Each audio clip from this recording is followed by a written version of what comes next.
number of farmers who were able to lease their lands and for several years make more money on their royalties from oil and gas than they were from farming when farm prices were so low.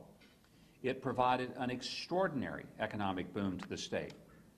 And in one particular instance, we had a couple of young Arkansas guys, and they were, trying to find their way, and there was a new well that had come in. Unfortunately, there was an oil well fire that developed, and of course that can be devastating to the owner and to everyone involved. So some calls were made to some of the specialty companies that are based here in Houston to try to get one of the major fire companies to come and put that fire out. Well, the prices they were quoted were extraordinary. I mean, they had anywhere from $1 to $5 million that it was going to cost to fly in the crew and put this fire out. And the owner of the well was just thinking, I don't know if I can spend that kind of money. I'm not sure it'll produce that much.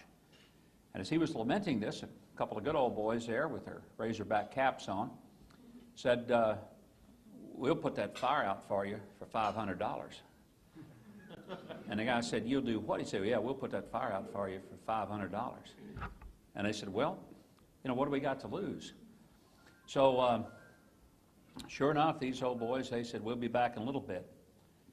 To the astonishment of the owners, about an hour later, they come back in a pickup truck, and there's about 6 other South Arkansas rednecks who are all in the back of that truck, and they're whipping and hollering, and they're waving their caps and having a big time, and they're driving straight toward that fire. People are just amazed. I said, if they don't slow down, they're going to drive right into it. Well, sure enough, they did. They drove right into the center of the fire. The next thing you know, about 12 of those guys jumped out of that pickup. They took their razorback ball caps, and they beat that fire out, every bit of it.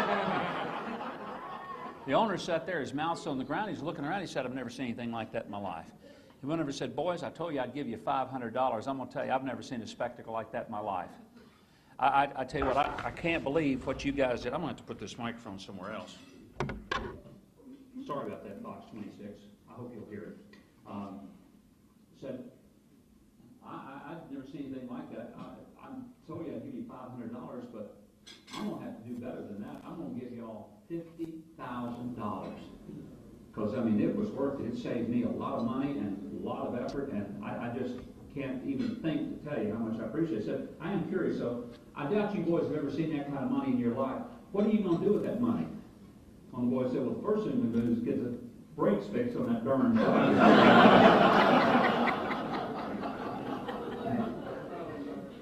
Hopefully that doesn't have to happen anytime any soon. In Little Rock right now, the VA hospital is plowing over about 7,000 solar energy panels. Those solar panels were installed at a cost of $8 million of your dollars. Taxpayers spent $8 million for solar panels. They never worked. And now they're ripping them up, and they're building a parking garage where those solar panels were. I'm not against solar energy. In fact, I think it's something we should have more of in the future and when it's more fully developed. But I bring that up is because here's a classic example where that was driven by politics, not by good energy policy. We've seen time and again the green gods of energy who have told us that we need to do away with oil and gas and coal, and we need to go strictly and quickly to renewables and sustainables like wind and solar. And that's all fine. But we are sitting on top of energy reserves that would last us for several hundred years in oil, gas, and coal.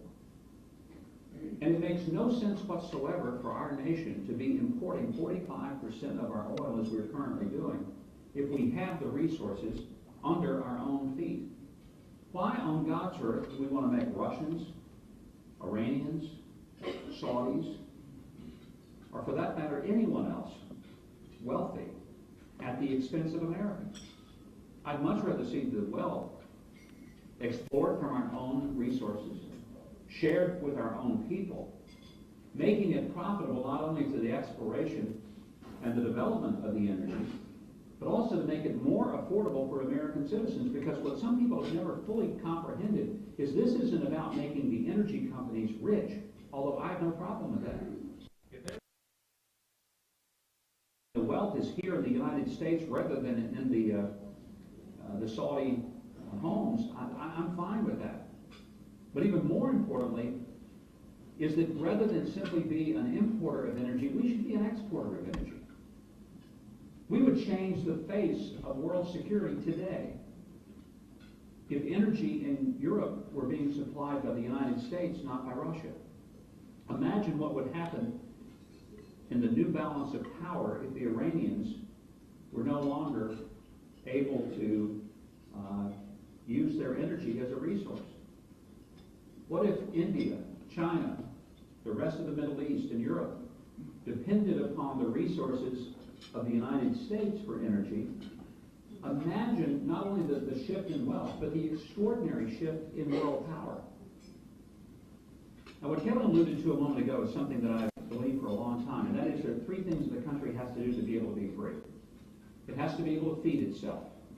That's why I believe that the food and fiber that is produced by our farmers is not simply a matter of our food and fiber, nor is it just a matter of our economic strength. It's actually a matter of national security. Because the country that feeds us is the country to whom we are indebted. Whoever puts the food on our table is the country that we ultimately will be held hostage by.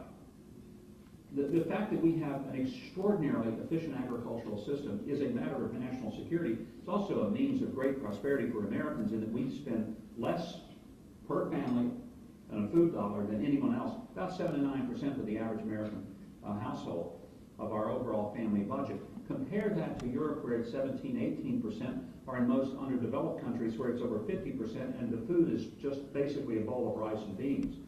We eat really well in America for a whole lot less money, which means we have the diversification of our economy.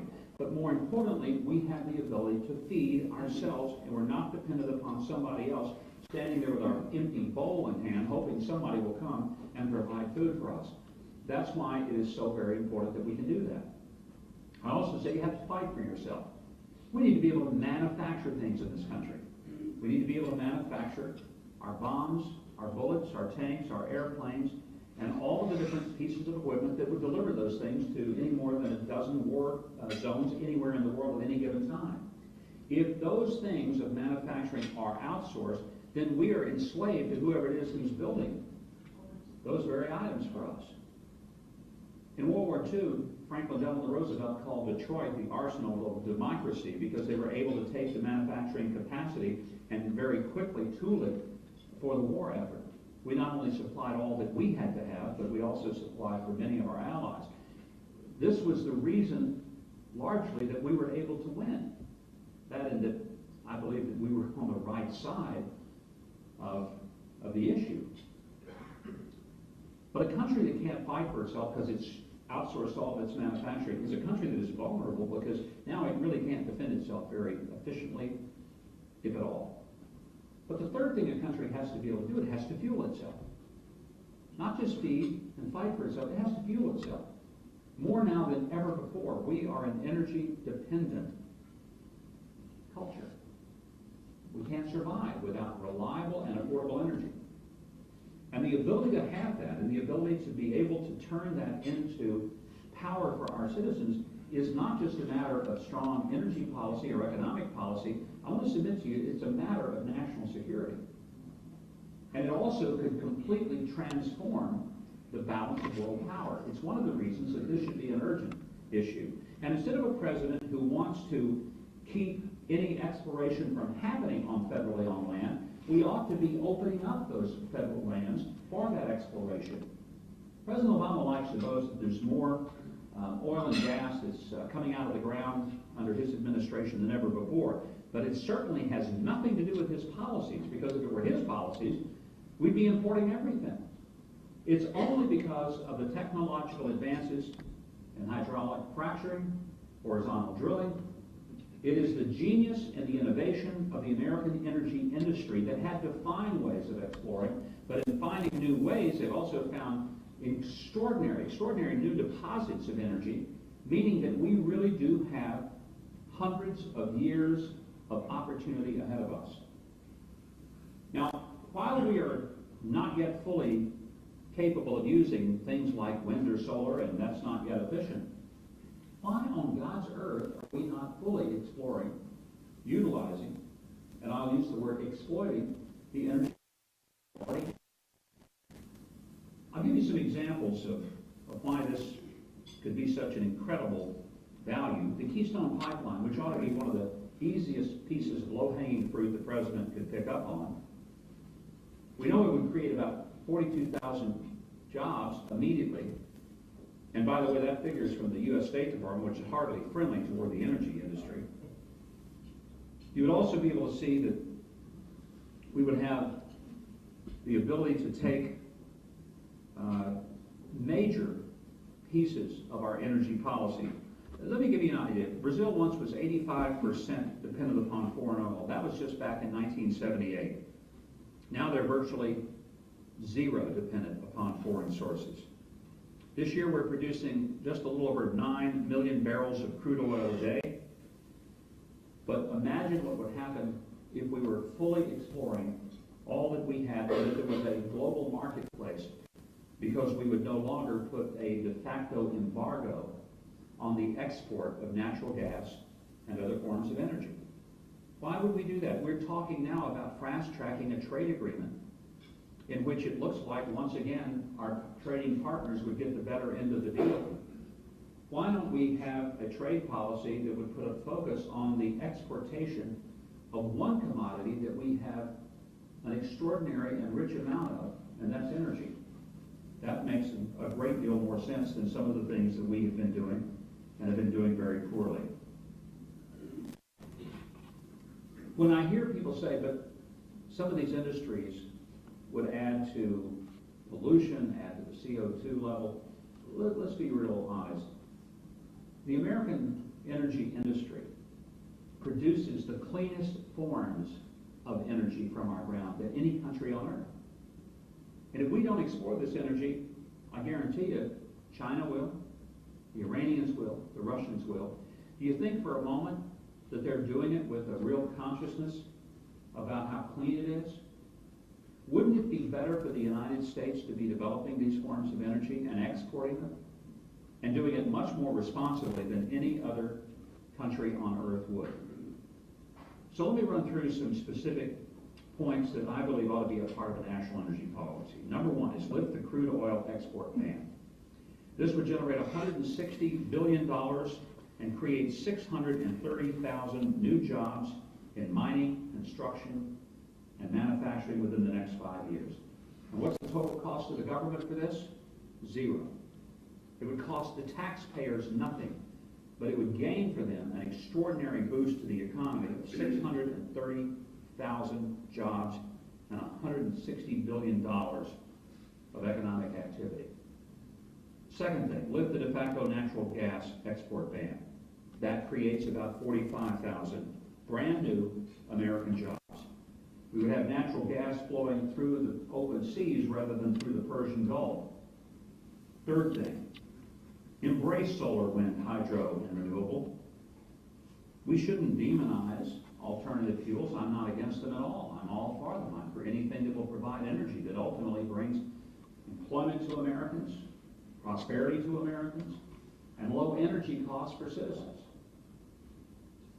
But as we develop these, let's use what we have, and what we have is lots of oil, gas, and coal under our feet.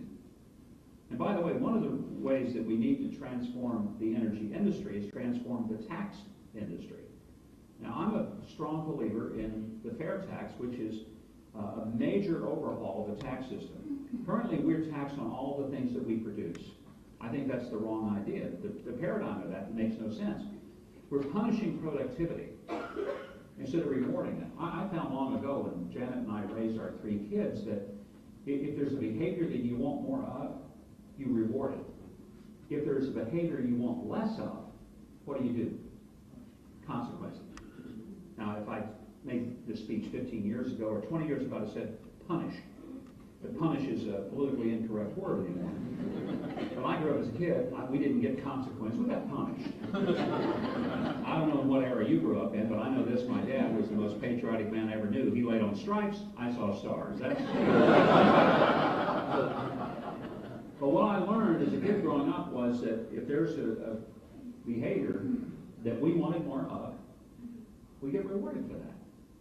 You know, pick up the cons or clean up the yard, mow the lawn or whatever. Get rewarded for good behavior.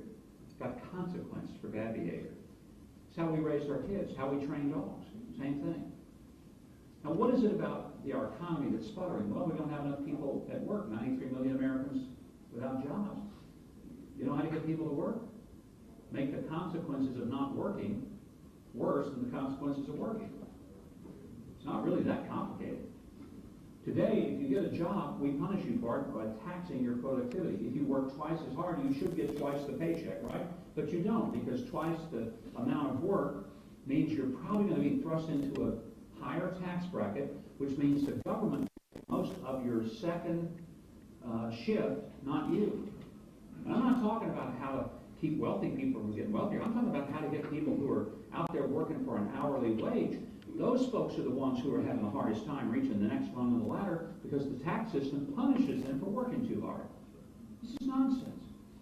The fair tax taxes our consumption, not our productivity. Eliminated would be income tax, capital gains tax, corporate taxes, income and capital gains. Eliminate the tax on our savings accounts, the interest. Eliminate any investment dividend income, and eliminate the inheritance tax. Anything that produces, we'd eliminate the tax. You'd pay tax at the point of consumption. So if you bought something at the retail level, you'd pay tax.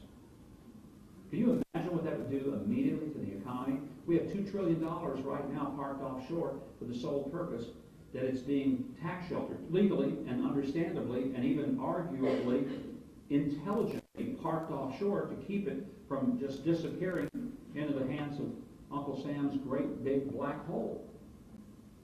What if there wasn't a tax on that capital? $2 trillion of working capital coming back into the U.S. My gosh, if it were just put under a mattress, it would be doing more good than it is parked offshore.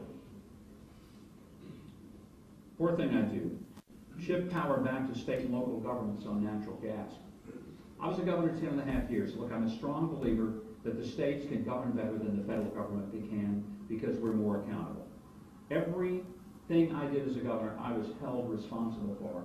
Measurable results. Are the test scores up? Are family incomes better? Do we have more jobs? Is there a net migration inward, not outward? What are our roads looking like? What are our tourist dollars? What's the per capita income? What are our tax rates? Everything is measurable. Put regulation back at the state level, out of the hands of the feds. Most people regulating federal energy policy wouldn't know an oil field from a golf course if they saw one. They have no clue. Why on earth would we allow the federal government hundreds if not thousands of miles from the industry itself to be regulating something they have so little understanding of? Move the regulations back to the people closest to the industries. Fifth thing is open federal lands for oil and gas research and exploration. Billions of dollars have been lost because we haven't done this. Number 6 is to reduce the cost for U.S. consumers by deregulating and creating some real federal reforms. One of the things that we don't sometimes fully appreciate is that the more energy that we develop and make available, it's like a tax cut for middle-class people. It's a huge advantage for us to have affordable energy for Americans. The 7th thing is transform the global balance of power. Make U.S. energy our bargaining chip in the world. Never import a bit of it. China and India are growing so very rapidly. Last year, China overtook the U.S. economy as the #1 economy in the world. That's horrible. It's unacceptable. Jen and I were in China last year, and one of the things that I was so stunned by was the extraordinary development of their infrastructure. Their economy is booming. You go to virtually any size city in China, and they have this amazing district of shopping that is so high-end, it makes Fifth Avenue look like the bargain basement. I mean, every major brand in the world, Louis Vuitton, Prada, and Gucci, they're all there.